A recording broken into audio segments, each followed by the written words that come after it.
The folder hit the dining room table so hard that the water glasses rattled. Thalia Drummond, 36 years old, director of the Drummond Rowe Family Foundation and wife of Beckett. Wait, not Beckett. That name was already taken. Let me start again. Properly. The folder hit the dining room table so hard that the water glasses rattled. Thalia Orrin, 36 years old, director of the Orrin Family Charitable Trust and wife of Prescott Vale, did not flinch. She had learned, over 11 years of marriage, that Prescott's anger always announced itself before it arrived. The tight jaw at breakfast, the silence in the car, the way he loosened his cufflinks one at a time, slowly like a man preparing for something.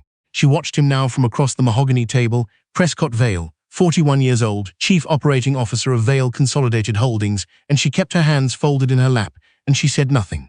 "Sign it," he said. The folder was open. Inside were transfer documents. $11 million moved from the foundation's operating account into a subsidiary she had never heard of, Vale Meridian Capital. The signature line had her name printed beneath it in clean, unfeeling type. "I didn't authorize this," Thalia said. "You will." She looked at him for a long moment. Then she closed the folder, pushed it back across the table, and stood up from her chair. Prescott's face went very still. That was the other thing she had learned about him. He did not raise his voice when he was truly angry. He went quiet. He went cold, and the cold was always worse than the shouting. "Thalia," he said. "I'm going to bed," she said. She walked out of the dining room. She climbed the stairs. She did not run. She never ran. But she pressed her back against the bedroom door once she had closed it.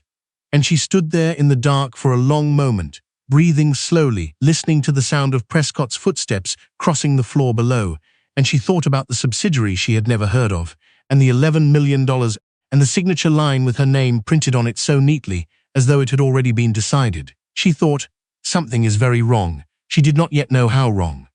Thalia had met Prescott Vale when she was 24 and working as a junior program coordinator at a non-profit in Charleston, South Carolina. He had come in to write a check. He had been handsome in the way of men who have never questioned whether they were handsome. Easy in his body, easy in his smile. The kind of man who made a room feel like it was waiting for him.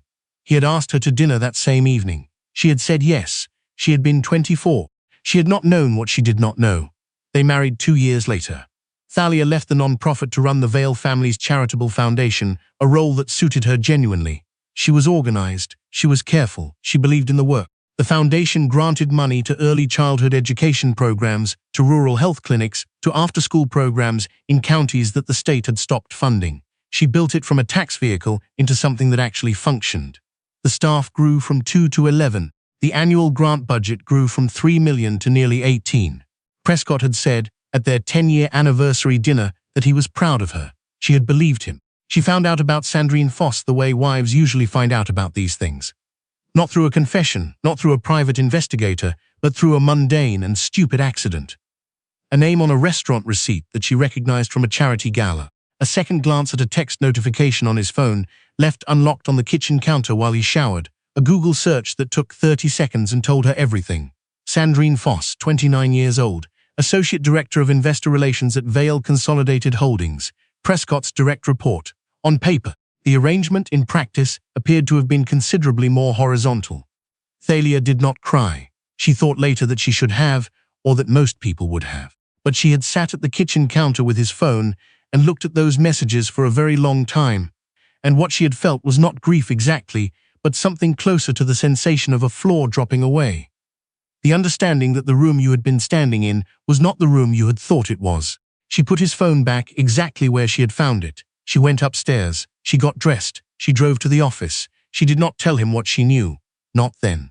The transfer documents appeared 3 weeks later. In those 3 weeks, Thalia had been paying attention in ways she had not paid attention before. She had started reviewing the foundation's accounts with a granularity she had not applied since the early years when she had done everything herself. She had begun to notice things. Small things at first, vendor payments to contractors she did not recognize, reimbursements processed under her executive code for travel she had not taken, a line item labeled Strategic Partnership Development that appeared in every quarterly report but corresponded to no program she could identify. She said nothing. She kept a separate spreadsheet on her personal laptop with her personal email address stored in a cloud account Prescott did not know existed. She cross-referenced payment dates against the foundation's operating records. She requested copies of vendor contracts through the foundation's legal files, casually, as though she were conducting a routine compliance review. What she found made her sit very still for a very long time. The vendor payments, 11 of them over 2 years, corresponded to a shell company registered in Delaware, Foss Advisory Group, LLC. The registered agent was a law firm in Wilmington. The sole member of the LLC, according to the Delaware Division of Corporations, was Sandrine Foss. Prescott had been using the foundation, Thalia's foundation, the one she had built, the one bearing her family's name, to funnel money to his mistress, not gifts, not personal transfers that could be traced to him. Charitable foundation payments, vendor contracts, work product that did not exist. The $11 million in the folder he had pushed across the table was not the beginning. It was the latest and the largest, and her signature on that document would have made it look, to any auditor or investigator who came, looking like Thalia had done it herself. She did not panic. She wanted to. There were moments, driving home from the foundation's offices, when she gripped the steering wheel and breathed through her nose, and reminded herself that panic would not help. What would help was being very, very careful. She called no one except one person, Eugenia Trent, 62 years old, the attorney who had drafted the Oren family trust documents when Thalia's mother died. Eugenia practiced out of a small office above a pharmacy in Columbia, drove a 10-year-old Buick, and had a mind like a steel trap. She was also the only lawyer Thalia knew with absolute certainty that Prescott had never met. They met for coffee. Thalia brought a USB drive. Eugenia looked at the spreadsheet for a long time without speaking. Then she looked up. "How long have you been collecting this?" she said. 3 weeks, Thalia said. "You didn't call me sooner. I needed to be sure." Eugenia looked back at the screen. "This is fraud," she said. "Foundation fraud, possibly wire fraud depending on how the transfers were processed. The IRS takes a particular interest in charitable organizations used as—" "I know," Thalia said. "Your name is on the foundation documents." "I know," Thalia said again. "If he moves before you do, that's why I'm here," Thalia said. Eugenia closed the laptop. She picked it up her coffee. She was quiet for a moment, and then she said, "Tell me everything. From the beginning. Leave nothing out." What Thalia told her she had told no one. Her mother had died when Thalia was 31. Margaret Oren, 67 years old, former CEO of Oren Capital Partners, a private equity firm her own father had founded in the 1970s, and which had grown under Margaret's 30-year stewardship into one of the more quietly formidable mid-market investment firms in the Southeast. Not famous, not flashy, exactly what Margaret had intended it to be. Margaret had been diagnosed with pancreatic cancer in the fall and dead by the following spring. She had not told Thalia how sick she was, until there was very little time left. She had told her other things instead. The trust documents that Eugenia had drafted on Margaret's behalf named Thalia as the sole beneficiary and successor trustee of the Oren Family Irrevocable Trust. What the trust held, Margaret had explained in the last clear weeks of her life, was not simply the house in Charleston and the investment accounts Thalia had known about. The trust held Margaret's controlling interest in Oren Capital Partners, 54% of the firm, valued at the time of Margaret's death at somewhere between $900 million and $1.2 billion, depending on the portfolio's current performance. Thalia had sat at her mother's bedside and listened to this and had not known what to say. "Why didn't you tell me?" she had finally asked. Margaret had smiled. She had been a small woman, and illness had made her smaller, but her eyes were still sharp. "Because I wanted you to build something of your own first," she said, "so you'd know you could. The programs, the $18 million in annual grants, built from 3. I needed to know," Margaret said, "that you understood what it means to do work that matters, not just to inherit something." Thalia had not fully understood that at the time. She thought she understood it better now. The trust was structured to allow Thalia to maintain the controlling interest privately through a holding vehicle, without the ownership being publicly associated with her name. Eugenia had designed it that way deliberately. Margaret had agreed. The firm's managing partners knew. The investment staff did not. The public did not. Prescott did not.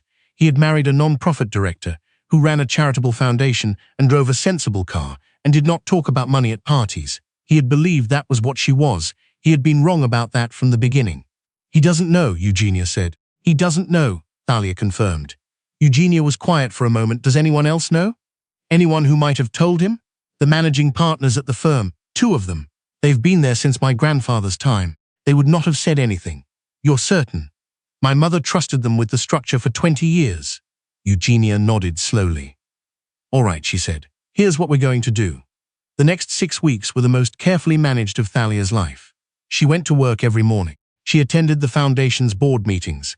She responded to Prescott's emails about the transfer documents with measured, non-committal replies that she had Eugenia review before sending. She did not sign anything. She did not confront him. She did not let him see that she was frightened because she had decided that she was not going to be frightened anymore. In the evenings, she worked.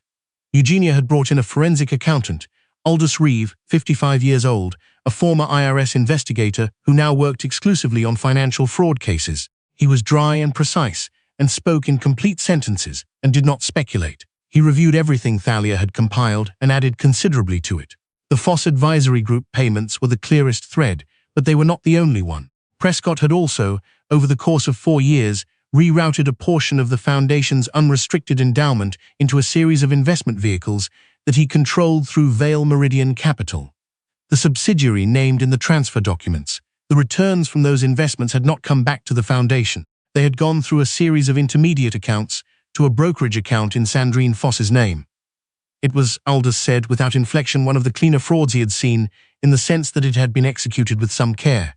Which means he had help, Eugenia said. Almost certainly, Aldous said. From inside the Foundation? Aldous paused. I think you need to look at your CFO. Thalia's CFO was a man named Douglas Witt, 48 years old, who had been in the role for 6 years, and who had, she now realized, been hired on Prescott's recommendation. She had not thought about that at the time. She had reviewed Douglas's credentials, conducted interviews, checked references. Everything had been legitimate, but he had been Prescott's recommendation. She pulled Douglas's email history. She had administrator access to the Foundation's systems and found what she was looking for within 40 minutes. Not explicit instructions, nothing so obvious, but a pattern of forwarded reports, attachment downloads, meeting requests that appeared in Douglas's calendar but had no corresponding entries in the Foundation's scheduling system. Private meetings with Prescott. She printed the relevant pages. She added them to the file. She did not tell Douglas what she had found. She did not change her expression when she passed him in the hallway.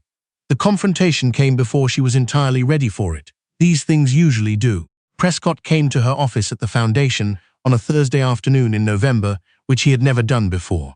He closed the door behind him. He sat down across from her desk in the chair usually occupied by grant applicants, and he looked at her in a way she recognized.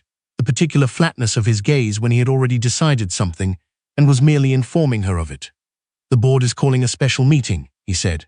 Next Friday. Someone submitted a complaint alleging financial irregularities at the Foundation. Thalia kept her face still. What kind of irregularities? They're saying payments were made to outside vendors without proper authorization. He paused. They're looking at your approvals, Thalia. There it was. She had known it was coming.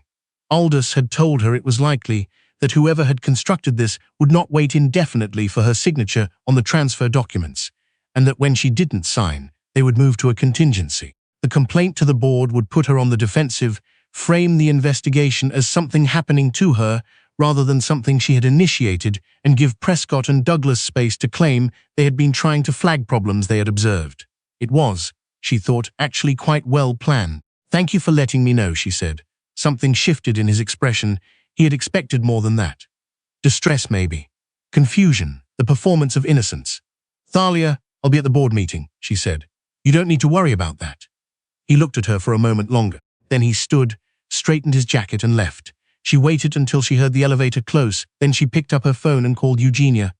He moved, she said. I know, Eugenia said. I heard from the board chair an hour ago. She called me directly because your mother appointed me as Foundation counsel 12 years ago, and apparently that paperwork never lapsed. Thalia closed her eyes briefly. Her mother had thought of everything. Are we ready? Thalia asked. We've been ready, Eugenia said. The board meeting was held in the Foundation's conference room on a Friday morning in late November. There were 7 board members. Thalia sat at one end of the table. Prescott arrived 8 minutes late and took a seat near the door. Douglas Witt did not arrive at all. He had resigned by email at 11:59 the previous evening. The email was brief and cited personal reasons. He had cleared his office sometime before dawn. Thalia had not been surprised. She had spoken to Aldous 2 days earlier, and Aldous had said, in his flat and careful way, that when the forensic evidence was this complete, secondary participants tended to make decisions about their own exposure relatively quickly. The board chair, Vivian Okafor, 60 years old, a retired appellate judge with whom Thalia's mother had served on a hospital board, opened the meeting.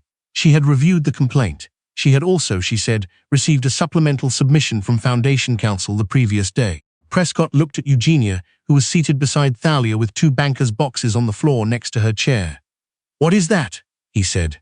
Evidence, Eugenia said pleasantly. What followed was not a confrontation so much as a systematic presentation. Aldous Reeve had been retained as the Foundation's independent forensic auditor, a fact the board had apparently approved in an emergency session 2 weeks prior, a session Thalia had not attended and had not needed to attend, because Eugenia had arranged it with Vivienne directly. The Foss Advisory Group payments, the Vale Meridian transfers, the brokerage account, the 4 years of rerouted endowment returns, the private meetings between Prescott and Douglas, the transfer documents unsigned, still unsigned, with Thalia's printed name on the signature line. "I was asked to sign this," Thalia said, "when those documents came up. I declined." Prescott said across the table, "The transfers were authorized by the CFO and reviewed by me in my capacity as the Foundation's financial advisor." "You are not the Foundation's financial advisor," Vivienne said. "You have never held a formal role with this Foundation. You are the spouse of the Foundation director. I have always been involved, Mr. Vale." Vivienne's voice was very quiet. "I would encourage you to stop speaking without counsel present." He stopped. By the end of February, 3 months after the board meeting, the following had occurred. Prescott Vale had been removed from his position as Chief Operating Officer of Vale Consolidated Holdings, pending an investigation by the firm's board of directors into the use of Vale Meridian capital. Douglas Witt had agreed to cooperate with federal investigators in exchange for a reduced charge. Sandrine Foss had retained a criminal defense attorney. The South Carolina Attorney General's office had opened an inquiry into the Foundation payments. Thalia had also filed for divorce. The divorce filing had been straightforward, in the sense that Eugenia had prepared the documents with the same thoroughness she brought to everything, and Thalia had signed them without drama. What had not been straightforward was the negotiation that followed, because Prescott's attorneys had made certain assumptions about her financial position, assumptions she had allowed them to make, for 11 years, without correction. Those assumptions proved to be materially incorrect. Orin Capital Partners, in the fiscal year ending the previous December, had posted returns of 14% on assets under management totaling slightly over $2 billion. The firm's valuation, per an independent assessment commissioned by the trust's managing partners, was $1.4 billion. Thalia's 54% controlling interest was, accordingly, worth somewhere in the neighborhood of $750 million. This was not a number that appeared in the marital estate documents Prescott's attorneys had initially prepared. When Eugenia submitted the trust disclosures, there was a long silence on the other side of the table. Thalia sat with her hands folded and said nothing. Prescott's lead attorney, after a moment, requested a recess. The final settlement conference took place in April. Prescott had, by that point, been criminally referred by the Foundation's board to federal prosecutors. He faced potential charges on 4 counts. His attorney's primary concern had shifted from divorce strategy to criminal exposure. The settlement they proposed was structured, in part, to preserve what remained of his liquidity. Thalia declined the first offer. She declined the second. She declined the third. What she accepted eventually was a clean break. The house in Charleston went to her. His interest in any joint investment accounts, what remained of them after the forensic accounting, was transferred. He received what the law entitled him to receive, and nothing she was not required to give, and she did not negotiate from a position of anger. She negotiated from a position of absolute clarity about what she wanted, which was not to punish him but to be free of him, fully and permanently, with her work and her name intact. The Foundation had already cleared her formally. The board had issued a public statement. The investigation had confirmed that no payments were made or authorized by Thalia with fraudulent intent, and that the fraudulent scheme had been conducted without her knowledge, using her name and position as a false cover. The statement was less satisfying than she had imagined it would be. The truth was already the truth. It did not need a statement to make it so. In the spring, Thalia attended the Foundation's annual grant ceremony. There were families in the room who had received health clinic funding in counties where the nearest hospital was 40 minutes away. There were teachers from after-school programs in districts that had stopped paying for them. There were children who had learned to read because someone had decided the work mattered. She stood at the front of the room and thanked the donors and the staff and the community partners, and she meant every word. And she did not think about Prescott. She thought about her mother. Margaret Oren had handed her something, but she had also made her wait for it, made her prove first, to herself if no one else, that she could build something that worked, that she understood what it felt like to pour yourself into something and watch it grow, not because you owned it, but because you cared about it. Thalia thought she understood that now in a way she hadn't before.